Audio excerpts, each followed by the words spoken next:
The live TV, सच सबसे आगे। दोस्तों, मैं आदिल खान। पश्चिमी देशों ने इस्लामोफोबिया की स्क्रिप्ट को, उसकी कहानी को गढ़ा और लोगों को डराया, इस्लामिक देशों के खिलाफ उन्हें लामबंद किया। लेकिन अब लगता है कि पश्चिमी देशों में ही इस्लाम के खिलाफ जो इस्लामोफोबिया का भूत खड़ा किया गया है उसकी कब्र बनेगी, क्योंकि वहाँ की आम जनता ने ही ये तय कर लिया है कि नफ़रत का जो हवा दिखाकर हमें बांटने की कोशिश की जा रही है, अब उस नफ़रत की कोशिश को तहा कर रख देना है और ऐसे तमाम नफ़रत करने वालों को उनके अंजाम तक पहुँचाना है। और ये सब हुआ है कनाडा की सरजमीन पर। ये वो सेकुलर मुल्क है जहां पर भारत की बड़ी सिखों की आबादी रहती है, बिजनेस करती है, वहां की नागरिकता हासिल कर चुकी है। भारत के मुस्लिम और हिंदू भी वहां रहते हैं, क्रिश्चियंस भी वहां रहते हैं, दूसरी जात। लेकिन पंजाबियों कहा जाता है कि दूसरा पंजाब अगर कहीं है तो कनाडा में है। लेकिन हुआ क्या है, बात इस्लामोफोबिया की है, बात मुसलमानों की है, और बात जो कनाडा से शुरू होती है तो सवाल भारत तक आते हैं कि क्या हमारे यहाँ ऐसा हो सकता है? क्या हमारे यहाँ एकजुटता दिखाई जा सकती है हर तरह की नफ़रत के खिलाफ, चाहे वो किसी समाज से, किसी धर्म से आती हो? ऐसे सवाल इस एपिसोड के आखिर में मैं आपसे पूछूंगा। लेकिन क्या है मामला, वो ज़रा जान लीजिए। दोस्तों, कनाडा में एक शहर है, सिटी ऑफ लंदन। ट्रक हमले में यहाँ पर मारे गए मुस्लिम परिवार के समर्थन में शनिवार को 7 किलोमीटर लंबी रैली निकाली गई। और हमारे यहाँ अफराजुल के हथियारों के समर्थन में रैली और झांकी निकाली जाती। याद तो होगा आपको, शंभूलाल रैगर। कनाडा में निकली इस रैली में हजारों लोग शामिल हुए, जो जनाजा था मुसलमानों का। रैली में कुछ लोग पोस्टर लेकर भी चल रहे थे। उन पर नफरत का कोई घर नहीं होता और नफरत पर प्यार जैसे स्लोगन लिखे थे। लोगों का कहना था कि आरोपी को कड़ी सजा दी जाए, जो कि एक क्रिश्चियन है और कनाडाई मूल का ही निवासी है। दरअसल पाकिस्तान मूल का अफजाल परिवार 5 जून को परिवार के साथ घूमने निकला था। तभी एक सिरफिरे ने उनके ऊपर ट्रक चढ़ा दिया। हादसे में परिवार के 4 लोगों की मौत हो गई।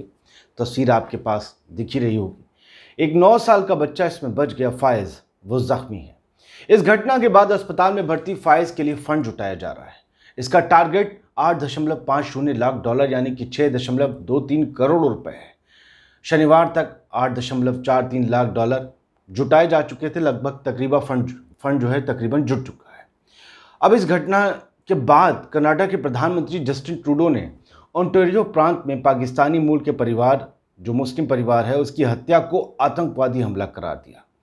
जबकि इस हत्या पर दुख जताते हुए पाकिस्तानी प्रधानमंत्री इमरान खान ने इसे इस्लामोफोबिया बताया। इसके बाद जस्टिन ट्रूडो ने भी इसे इस्लामोफोबिया कहा और नस्लीय जातिवाद से जुड़ा हुआ मामला बताया। इसका मुकाबला करने के लिए दुनिया को मिलकर काम करने की ज़रूरत है, ये कहा जा रहा है। प्रधानमंत्री जस्टिन ट्रूडो ने हाउस ऑफ कॉमन्स यानी कि कनाडा की संसद में बयान देते हुए कहा कि यह हत्या कोई दुर्घटना नहीं थी, यह हमारे समुदायों में से एक के दिल में नफरत से प्रेरित एक आतंकवादी हमला था। जस्टिन ट्रूडो ने दक्षिणपंथी समूहों से और सख्ती से निपटने का वादा करने के बाद कहा कि हम ऑनलाइन और ऑफलाइन नफरत से लड़ाई जारी रखेंगे। उन्होंने कहा कि ऐसी घटनाओं को अंजाम देने वालों को कनाडा की आतंकी सूची में शामिल किया जाएगा। क्या हमारे यहाँ कोई प्रधानमंत्री, कोई नेता किसी की लिंचिंग पर ऐसे बयान दे सकता है, ऐसा साहस दिखा सकता है कि ऐसे लोग जो किसी की लिंचिंग करेंगे, किसी को मारेंगे धर्म के आधार पर, उन्हें आतंकवादी सूची में डालेंगे? जस्टिन ट्रूडो बहुत बड़े शख्स हैं, अपने ओहदे से भी ज़्यादा। उन्होंने इस बयान के दौरान ये भी कहा कि इस्लामोफोबिया रियल है और जो जातिवाद है वो भी रियल है कनाडा में, लेकिन इस्लामोफोबिया रियल है, ये उन्होंने विश्व के पटल पर कहा। क्योंकि आज तक किसी भी इतने बड़े देश के नेता ने या उसके प्रधानमंत्री ने ये कबूल नहीं किया था कि इस्लामोफोबिया जैसी चीज़ एग्जिस्ट करती है। और जब जस्टिन ट्रूडो ये कहते हैं, दुनिया सुनती है और फिर इसके खिलाफ एक मोर्चा लामबंद होता है। सुनिए। Islamophobia is real. Racism is real. You should not have to face that hate in your communities, in your country. We can and we will act. We must all stand together and say no. No to hatred and to Islamophobia. No to terror and to racism. Justin Trudeau कह रहे हैं Islamophobia real है और हम उस पर सख्ती से एक्ट करेंगे। हम इन लोगों से लड़ेंगे जो किसी को धर्म के आधार पर मारते हैं। धर्म के आधार पर भारत में किसे अलग थलग करने की कोशिश कर दी जाती है और सोशल मीडिया पर उसके खिलाफ नफरत उगली जाती है, मुसलमानों के खिलाफ। क्यों होता है ऐसा? लोगों में इतनी नफरत नहीं, उनके अंदर नफरत भरी जा रही है राजनीतिक वजहों से। अपना उल्लू सीधा करने के लिए लोगों को लोगों के खिलाफ खड़ा किया जा रहा है ताकि नफरत के आधार पर वोट बटोरे जा सके। और ऐसा कौन करता है? ऐसा करने में कुख्यात कौन है, ये आप जानते हैं। भारत के कई पत्रकार कनाडा की इस घटना पर लिख रहे हैं, सामाजिक हस्तियां इस घटना पर लिख रही हैं, उसके कैनेडियन नागरिकों की इस्लामोफोबिया के खिलाफ एकजुटता पर लेख लिखे जा रहे हैं। पत्रकार आरफा खानम ने भी कनाडा के लोगों के इस जज्बे को सलाम किया है। वो सलाम करते हुए लिखती हैं कि वाकई ये जज्बा काबिल तारीफ है। सोशल एक्टिविस्ट प्रमोद पाहवा ने अपनी फेसबुक वॉल पर इसी से मुतालिक एक पोस्ट लिखी है। पाहवा साहब लिखते हैं, कल कनाडा के शहर लंदन में ट्रक से कुचलकर मारे गए परिवार के सम्मान में सर्वधर्म प्रार्थना सभा का आयोजन किया गया था।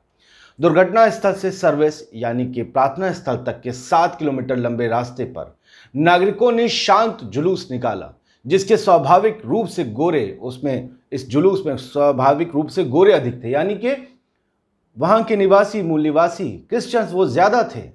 उनके हाथों में नस्लवाद, इस्लामोफोबिया और नफरतों के विरुद्ध प्ले कार्ड और बैनर थे। यह एक ऐतिहासिक घटना है। प्रधानमंत्री जस्टिन ट्रूडो ने खुद मौजूद रहकर घटना स्थल पर फूल अर्पित किए और घुटनों के बल बैठकर अपने देशवासियों से माफी मांगी।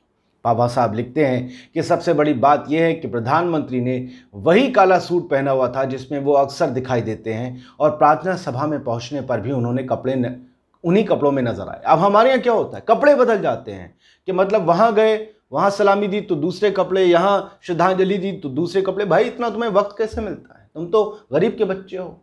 सभी सारे लोग, सारे नेता यही कहते हैं। तो फिर ऐसा होता क्यों है कि हमारे यहाँ कुछ अलग दिखता है और कनाडा में कुछ अलग? ये फर्क क्यों है? 7 किलोमीटर लंबा जुलूस उस शख्स के, उस परिवार के समर्थन में निकाला जाता है जिसे इस्लामोफोबिया से ग्रस्त एक युवक ने मार डाला, 20 साल का युवक। मुझे उसके लिए भी अफसोस होता है कि उसकी जिंदगी बर्बाद हो गई, लेकिन उसके मन में भरी हुई नफरत के लिए जरा भी अफसोस नहीं है कि अब उसके साथ जो होगा वो अच्छा होगा, उसे कड़ी से कड़ी सजा मिलनी चाहिए। लेकिन ये नफरत कहां से आई? वो पैदाइश से अपने साथ नफरत लेके बड़ा नहीं हुआ होगा। उसे ये टीवी ने, उसे ये अखबारों ने, जहां सीधा बोल दिया जाता है इतने आतंकवादी इस संगठन के या इस समुदाय के पकड़े गए, यार अदालत में केस चलने दो, वो आरोपी है। हमारे यहाँ कितने लोग 20-20, 22-22 साल के बाद बाइज्जत बरी हुए। अदालतों ने कहा कि पुलिस वालों ने मेडल हासिल करने के लिए सब किया।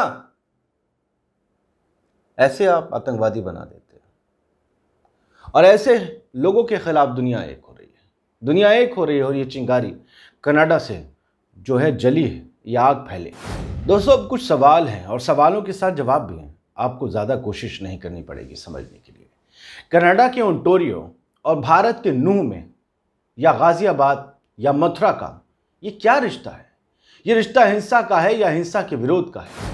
बीते इतवार यानी कि 6 जून को कनाडा के ओंटारियो प्रदेश के लंदन शहर में एक 20 साल के कनाडावासी ने पाकिस्तानी मूल के एक परिवार के 5 लोगों पर अपनी गाड़ी चलाकर उन्हें कुचल दिया। 4 की मौत हो गई, एक बच्चा जीवित है जिसके बारे में हमने आपको सब कुछ बता दिया। अब बात यह है कि भारत में इस तरह की घटना नई नहीं है। कनाडा में हुई होगी, नई है। लोग हैरान हैं, चौंक गए, डर गए, सहम गए, लेकिन भारत में रोज की बात है। लगभग ये सुनने को मिल ही जाता है। गाजियाबाद, बुलंदशहर, उन्नाव, मथुरा, सोहना और भी कितने नाम होंगे शहरों, कस्बों और गांवों के जहां मुसलमानों को मारा गया या उनके खिलाफ हिंसा की गई। और ये सिर्फ पिछले 1 महीने की बात है जिनके नाम हमने लिए। हिंसा हर जगह है, वो कनाडा में है और भारत में है। भारत को हीन महसूस करना चाहिए कि यहाँ मुसलमानों और ईसाइयों पर हमले होते रहते हैं और उनकी हत्या भी की जाती रही है। ये जैसा इतवार के इस वाक़ये से जान पड़ता है कि कनाडा जैसे शिक्षित मुल्क में भी होता है, भारत में ही नहीं। तो इसे लिटरेसी से जोड़कर तो नहीं देखना चाहिए, इसको दिमाग से, सोच से जोड़कर देखना चाहिए। हिंसा के मामले में हम यानी भारतीय कोई अतुलनीय नहीं है। हमारी तुलना ना की जा सके ऐसे तो नहीं है। मुसलमानों के खिलाफ हिंसा सिर्फ भारत में नहीं है, ये एक प्रकार की विश्वव्यापी बीमारी है, कनाडा में भी पाई जाती है। लेकिन कनाडा में हथियारों के समर्थन में जुलूस नहीं निकलते, रैलियां नहीं निकलती, उनका महिमा मंडन नहीं किया जाता, उनके लिए महापंचायतें नहीं बुलाई जाती, कोर्ट के फैसले से पहले यह नहीं कहा जाता कि वो निर्दोष हैं। ये कनाडा में नहीं होता, भारत में होता है। आपने हरियाणा में देखा, वो लड़का मारा गया मुसलमान जो जिम ट्रेनर था। क्या हुआ? वो अम्मू जिसे कल हरियाणा प्रदेश कांग्रेस उसका बीजेपी कमेटी का बना दिया गया प्रवक्ता, जो करणी सेना का सर्वे सर्वा है, वो महापंचायत करके कह रहा है कि जी हमारी बेटियों की वीडियो बनेंगे तो मारेंगे, नहीं तो क्या करेंगे। अरे अदालत में मामला जाने दो। कौन सा वीडियो? ये तो नया एंगल ले आए। ऐसे लोगों को भर लिया है हमारी राजनीतिक पार्टियों ने, जो नफरत बांटते हैं और हत्याओं को जायज ठहराते हुए अगली हत्याओं को करने के लिए उकसाते हैं। ये कैसे लोग हैं हमारे नेता? ये हमारे देश की नीति निर्धारित करेंगे? हमारे बच्चे इन्हें देख के आगे बढ़ेंगे क्या? ऐसे जाएंगे हम आगे? हमें कनाडा से सीखने की जरूरत है। नफरत है किसी भी धर्म की हो, आतंकवाद है वो किसी भी धर्म का नाम लेकर हो रहा हो, उसे बर्दाश्त नहीं करना चाहिए, सराहना नहीं चाहिए। पाकिस्तान की तरह नहीं करना चाहिए, गुड टेररिस्ट बैड टेररिस्ट जैसा पाकिस्तान ने करके अपने आप को बर्बाद किया। एक फेल्ड स्टेट है पाकिस्तान इसी वजह से, क्योंकि वहां पर आवाम तो ठीक है, लेकिन जो हुक्मरान है, जो फौज है, वो इस तरीके से घालमेल बनाती है कि अगर टेररिस्ट भी होते हैं तो गुड टेररिस्ट और बैड टेररिस्ट की कैटेगरी में डिवाइड। हमें वैसा और उस राह पर नहीं जाना है कि बैड बदमाश गुड बदमाश, बैड दंगाई गुड दंगाई, bad terrorist good terrorist. No, evil is evil, ये ध्यान रखना है। आपको ये एपिसोड कैसा लगा जरूर बताइएगा, पसंद आए तो शेयर करें, लाइक करें। जय हिंद। द लाइव टीवी, सच सबसे आगे।